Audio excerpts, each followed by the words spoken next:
ரொமான சீனோட தான் ஆரம்பிக்கிறாங்க. ஆகேமரா சொன்னாரு சொல்லிட்டு ஒரு 10 பயிற்சியாளர்கள் இட்டோரியில இருந்து வந்திருப்பாங்க. அதுல ஒருத்தர் தவிர மீதி எல்லாருமே கொடூரமா கொலை பண்ணி போட்டுருக்காங்க. இங்க இருந்து தப்பிச்சு வந்தது தாத்தா அபயாமா மட்டும்தான். அவரும் லக்ல தான் தப்பிச்சு வந்திருக்காரு. அவங்களை கொலை பண்ண முயற்சிக்கிறதுக்கு முன்னாடி அவங்க கொடுத்த ட்ரிங்க்ஸ்ல வந்து பாய்சன் கலந்துருக்காங்க. நம்ம தாத்தாக்கு வயிற்று ஒரு மாதிரி பண்ண அவர் அந்த இடத்துல இருந்து கொஞ்சம் வெளியே காத்து வாங்க போயிட்டு திரும்ப வந்து பார்க்கும்போது இந்த மாதிரி ஒரு கொடூரமான சம்பவம் நடந்திருக்கும். எல்லாத்தையுமே மகேஷ் கிட்ட சொல்லிட்டு இருக்கும் போது யாரெல்லாம் இதை பண்ணது, எத்தனை பேர் அப்படின்னு சொல்லிட்டு கேட்க வர அவனுக்கு ஒண்ணு ஞாபகம் வருது. இதுக்கு முன்னாடி இவனை ஒரு 2 பேர் அட்டாக் பண்ண ட்ரை பண்ணிருப்பாங்க. அதுல ஒருத்தர் இறந்து போறதுக்கு முன்னாடி அக்காகி அப்படின்னு சொல்லிட்டு இறந்து போயிருப்பான். அந்த அசாசின் சொல்ல வந்தது அக்காகி இல்ல காகிமுரா அப்படிங்கிறது இன்னைக்கு இங்க புரிய வர அப்படியே அந்த சீனை கட் பண்ண கீச்சிருக்காங்க. அவனை பாக்குறதுக்காக காகிமுரா யாருக்கும் தெரியாம வந்திருக்காரு. ஏன்னா கீச்சியுமே இட்டோரியில எல்லாருமே கொலை பண்றதுக்காக ஹெல்ப் பண்ணிருப்பான். அதனால அவனுக்கு வந்து ரிவார்ட்ஸ் கொடுக்கறதுக்காக வந்திருப்பாரு. என்னன்னா கீச்சிக்கு நெருக்கமான ஒருத்தர் காலையில இறந்து போயிட்டாரா. அதனால உனக்கு இப்ப மெடிக்கல் செலவு மிச்சம். அதுக்கடுத்து உனக்கு வர வேண்டிய காசு எல்லாத்தையும் சேர்த்து வச்சு பார்க்கும்போது ஒரு 20 காயின் கிட்ட வரும். காயின் அப்படின்னு சொல்றது வந்து கோல்டு காயின் தான் அப்படி சொல்லிட்டு இருக்கேன். காசு உனக்கு எப்ப தேவைப்படுது அப்படின்னு தோணுதோ அப்ப இடத்துக்கு வா, நான் உனக்கு தாரேன் அப்படின்னு சொல்ல ஆல்ரெடி முடிவு பண்ணிட்டு அந்த பொண்ணு மட்டும் இதுல இருந்து விடுவிச்சிருங்க அப்படின்னு சொல்ல யார் அந்த பொண்ணு கைக்கிறேன் அப்படின்னு சொல்லிட்டு அவரும் கேட்க எவ்வளவு கெஞ்சு பாப்பா என்ன 40 காயின் தானே, அதை எப்படியாட்டும் சம்பாதிச்சவங்க தந்துடுறேன், அந்த பொண்ணு மட்டும் விட்டுருங்க அப்படின்னு சொல்லி கேட்கும்போது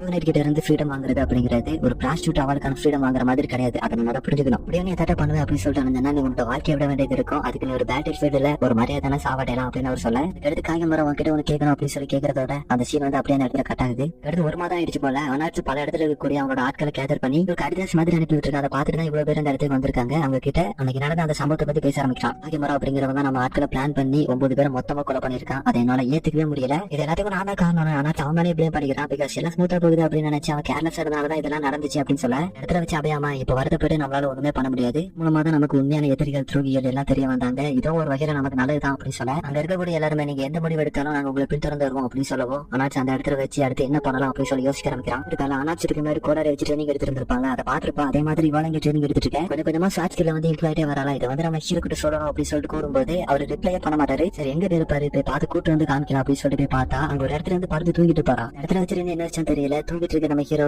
கிஸ் பண்ண ஆரம்பிக்கிறா.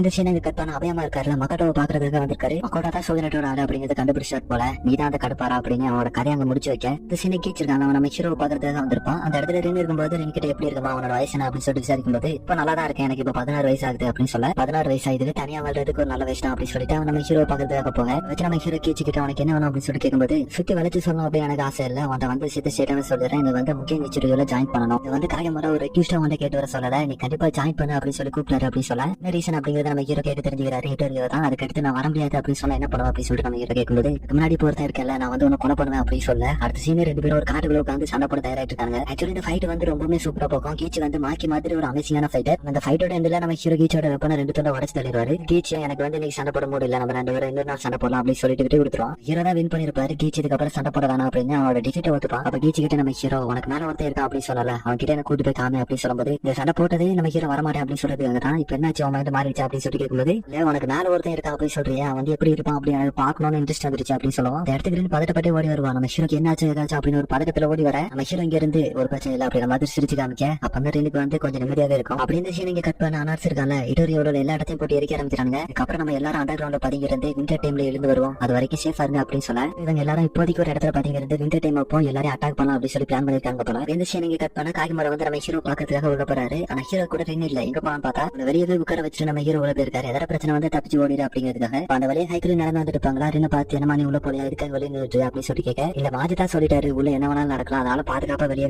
அப்படின்னு சொல்லிட்டேன், வெளியே விட்டு உள்ள போயிட்டாரு அப்படின்னு சொல்ல பையன் உனக்கு சின்ன பிரச்சனை கூட வரக்கூடாதுன்னு நினைக்கிறாங்க அப்படின்னு சொல்லிட்டு சரி நம்ம 2 பேரும் எங்கிட்ட போய் சாப்பிடலாமா அப்படின்னு சொல்லிட்டு கூட வெறும் அப்படியே நடந்து போக ஆரம்பிக்கிறாங்க. அப்ப உங்க கூட ஒருத்தர் சுத்திட்டு இருப்பாரு, அவர் எங்க அப்படின்னு சொல்லி கேட்கும்போது அவனோட அம்மாவை பாக்குறதுக்காக போயிட்டான் அப்படின்னு சொல்லும்போது அவன் இறந்து போயிட்டான் அப்படிங்கிறது ரின் கிட்ட சொல்லல. அம்மா பாக்குறதுக்காக போயிருக்காரு. அது நல்ல விஷயம் தானே அப்படின்னு மாதிரி 2 பேரும் பேசிட்டு இருக்கேன். கதவை சாதிரி நம்ம ஹீரோ கூட பேச ஆரம்பிக்கிறாரு. என்ன ஒரு கிரிமினல் கூட பேசுறது வெளியே தெரியக்கூடாது நினைக்கிறியா அப்படின்னு சொல்லிட்டு நம்ம ஹீரோ கேட்க ஒருத்தர் உன்னோட வீட்டுக்கு அழைச்சிருக்கா உங்களுக்கு டீ காஃபி கூட கொடுக்குற பழக்கம் கிடையாதுப்பா அப்படின்னு சொல்லிட்டு நம்ம ஹீரோ கேட்க தம்பி ரொம்ப அட்வான்டேஜ் எடுத்துக்காத, நீ 100 பேரை கொண்டதா சொல்றதுல என்னோட ஆட்கள் 9 பேர் அப்படின்னு சொல்லும்போது இதை சொல்றதுக்காக எனக்கு கூப்பிட்டு அப்படின்னு சொல்லிட்டு நம்ம ஹீரோ கேட்பாரா. இல்ல தம்பி உங்ககிட்ட ஒரு 3 விஷயங்கள் கேட்க வேண்டியது இருக்கு அப்படின்னு சொல்லிட்டு கேட்க ஆரம்பிக்கிறாரு. 2 கொஸ்டின் கேட்கிறாரு. நீ வந்து இம்மாட்டல் அப்படின்னு சொல்றாங்க, அது வந்து உண்மையா? அதுக்கப்புறம் இப்படி இம்மாட்டல் ஆன நீ பிறந்ததுல இருந்து இம்மாட்டல் அப்படின்னு சொல்லிட்டு கேட்கும்போது இம்மாட்டல் தான், ஆனா நான் பிறந்ததுல இருந்து இம்மாட்டல் கிடையாது அப்படின்னு சொல்லுவோம். நீ எப்போதுல இருந்து இம்மாட்டல் ஆனா அப்படிங்கிறது உனக்கு ஞாபகம் இருக்கா அப்படின்னு சொல்லி கேட்கிறாரு. இப்போ இம்மாட்டல் ஆனா அப்படிங்கிறது எனக்கு தெரியல, நான் ஒரு பாட்டியா பாடியில தேவையில்லாத வேலையை பார்த்து விட்டுட்டா இப்போ உன்னோட ஹார்ட்ல தொலைய போட்டோம்னா என்ன நடக்கும் அப்படின்னு சொல்லி கேட்கிறாரு.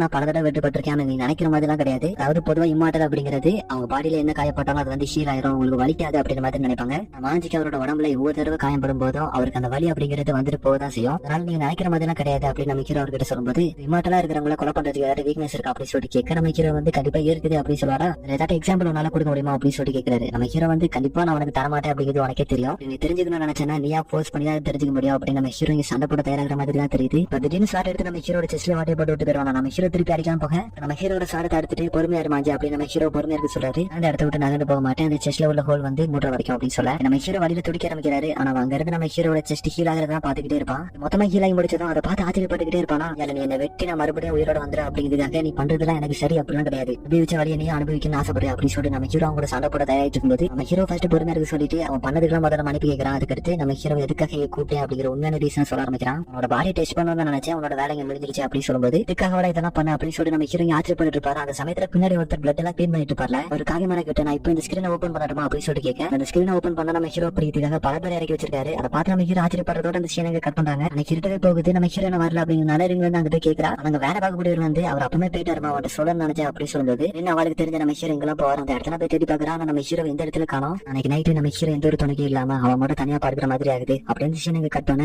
ஹீரோ அண்டர் ரூம்ல ஏதோ ஒரு டஞ்சன் அடைச்சு வச்சிருக்காங்க. அந்த இடத்துல மயக்கத்துல இருந்து அப்பதான் முடிக்கவே செய்யறாரு. அவர் 100 பேர் சேர்ந்து மொத்தமா பிடிச்சது அதெல்லாம் ஞாபகம் வர எல்லாரும் கையில கிடைச்சா கொல்ல போறாடா அப்படின்ற மாதிரி யோசிச்சுட்டு இருக்கு. ஆனா இப்போ அவர் எங்க இருக்காரு அப்படிங்கிறது அவருக்கு தெரிஞ்சாகணும். சுத்தி மாதிரி பார்க்க ஆரம்பிக்கிறாரு எங்க இருக்கும் அப்படின்னு சொல்லி பாத்துட்டு இருக்கும்போது ஒரு காவலாளி யாரோ ஒருத்தர் கூப்பிட்டு வரான். ஒரு சர்ஜரி பண்ணக்கூடிய டாக்டர் நினைக்கிறேன். சோ இவன் எதுக்காக வந்திருப்பான் அப்படிங்கிறது உங்களுக்கு தெரியும். அன்னைக்கு நைட் ரிங் வந்து ஏதோ சவுண்ட் கேட்டு முடிக்கிறா என்னவா இருக்கும் அப்படின்னு ஒரு லேப் எடுத்துட்டு போய் வெளியே பார்க்கும்போது ஒரு மீட்டிங் வச்சிருப்பான். அந்த இடத்துல ஒரு பொண்ணும் அவன் கூட ஒரு பெரிய பையனும் இருந்திருப்பான். நான் சொன்னல இந்த இடத்துல யாரும் இருக்க மாட்டாங்க, நம்ம கொஞ்சம் உள்ள கிளீன் பண்ணா மட்டும் போதும் நம்ம இந்த இடத்துல தங்கலாம் அப்படிங்கிற மாதிரி அந்த பொண்ணு பேசிட்டு இருக்கேன். அது ரெண்டு பேருக்கு இது வந்து அவரோட சொந்த வீடு, அவளுக்கும் தெரியும்ல இந்த இடத்துல என்ன நடந்திருக்கும் அப்படிங்கிறது. அவ கூட ஆண்டவன் கிட்ட நம்ம கொஞ்சம் கிளீன் பண்ணிட்டு நம்ம உள்ள இங்க சேஃபா இருக்கலாம் அப்படிங்கிற மாதிரி பேசிட்டு இருக்கும்போது இந்த இடத்துல வந்துடுவா. 2 பேரும் ஒரு மாதிரி மாத்தி மாத்தி பாத்துட்டு இருக்கேன். அதோட இந்த எபிசோட இந்த இடத்துல